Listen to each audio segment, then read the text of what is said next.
All right, so here we are, 422.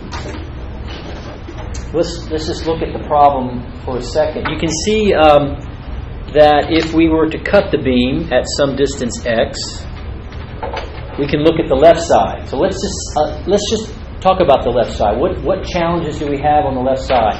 You have to find reactions. Well, we've got to find reactions, shear and moment, and then look at the distributed load. It's a trapezoid. Now, trapezoids we know are a little challenging. So let's visualize then the right side of the beam. What do we have? Well, we have no reactions, and our load is triangular. So I think the right side is going to be the best bet. I don't have to find reactions. I can just proceed. So let's do that. So I'm going to replace this with a piece of paper I can write on.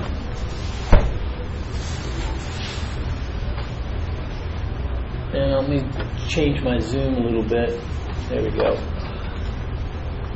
All right, so no reactions are required for the problem. And we've already talked about working the right-hand side, so I'm going to go ahead and draw a free body diagram on the right-hand side. So I'm going to make a cut at some distance x and look at the right-hand side. So what will be the length of that right-hand side? It'll be the length minus x, which is going to be 9 minus x. So there's the geometry. I'm going to go ahead and write in my positive shear force and positive bending moment. And then the triangular load that we're dealing with. Now, what's going to be the intensity of that load? If it was some load function W, what would be the value right there?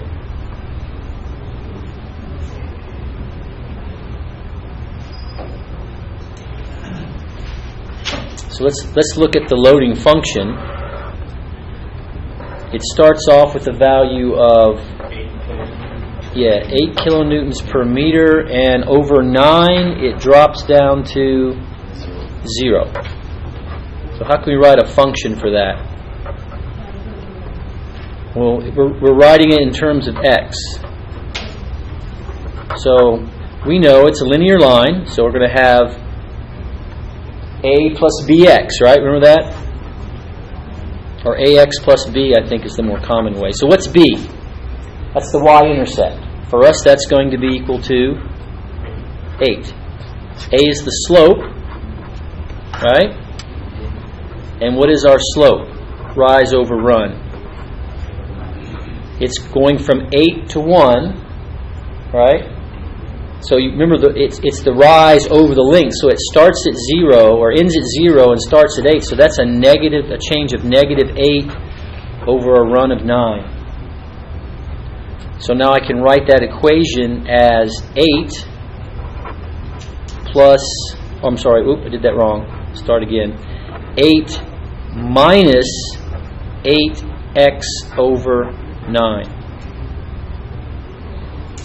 A little more complicated function, right? And does it work? So when x is 0, you get 8. When x is 9, you get 0. So what would be the value at any point x?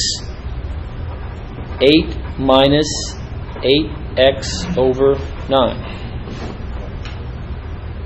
This doesn't make it super hard, but it does change some of the things we're dealing with. So when I'm going to try to find the area under this triangle, 1/2 base, x minus 9 minus x, times height, 8 minus 8x over 9. So the terms will get a little more sophisticated, but the ideas are the same.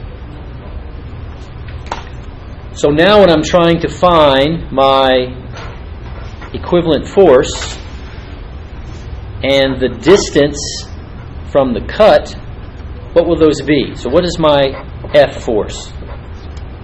We know it's a triangle, so that's 1/2 base, which is 9 minus x, times height, which is this thing.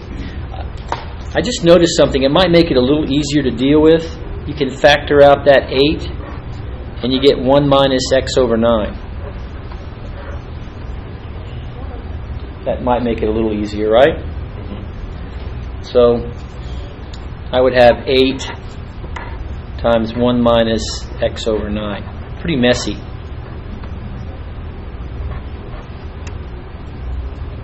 I think I'm just going to leave it like that. I'll let my 8 be divided by 2, so I'll get 9 minus x times 1 minus.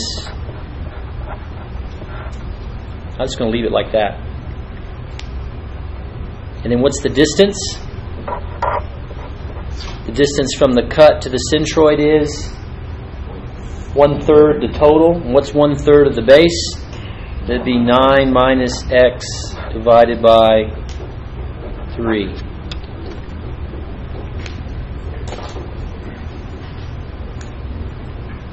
So now I can sum moments at the cut. Make sure it's in equilibrium. So going back to my free body diagram, I'm looking at the internal moment. That's going to be a negative moment in this sign convention. And the force about the cut is creating positive or negative moment? Negative. And the force is all this stuff here. 4 times 9 minus x times 1 minus x over 9 times... maybe I'll keep the third out. Maybe make it look a little cleaner. Wow.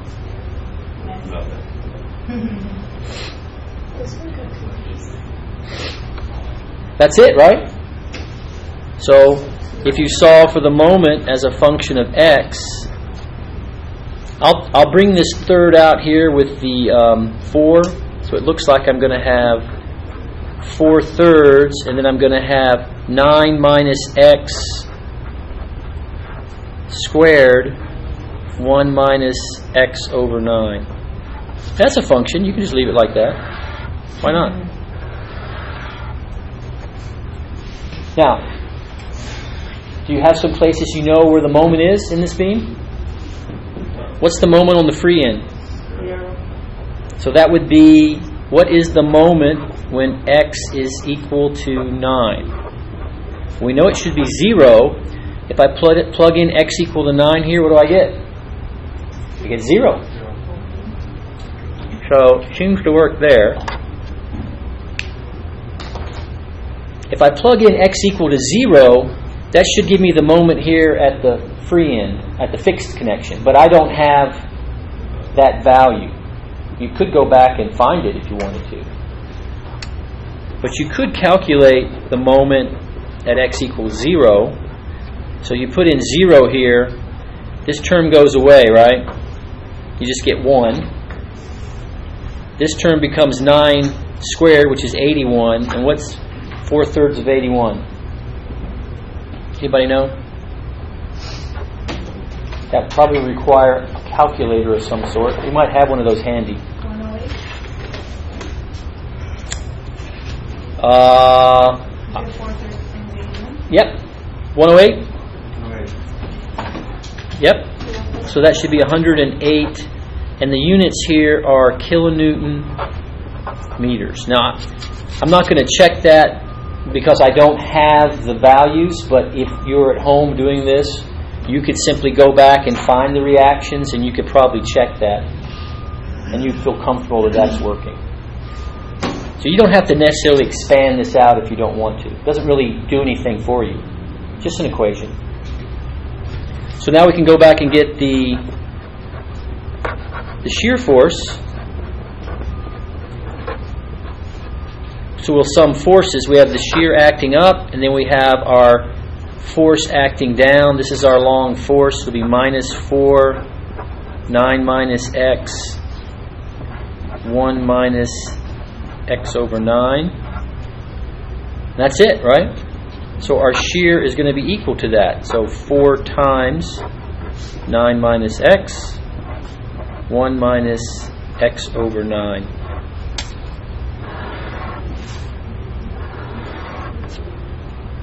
What's the shear at the free end?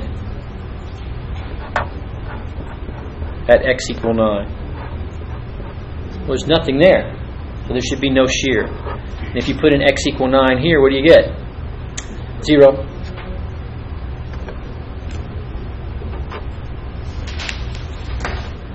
If you check the shear at the fixed connection, x equals 0, you would put x equals 0 here, which should just give you 9 times 4, which is 36.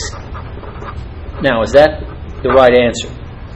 Well, I can quickly check that. Since this is a cantilever, what's the area of the total load curve? 1/2 base times height. 1/2 of 9 times 8 is 36. So it does check. So those two equations are correct. Now, if you want to actually check that the derivative of the moment is equal to the shear, you'll have to do some work there in this form. But I'm pretty comfortable that that's right. So, did you guys get that? Something like that? Your final answer probably looks a little different than mine.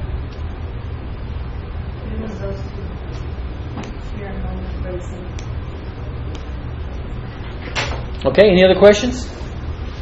I'll turn that one off.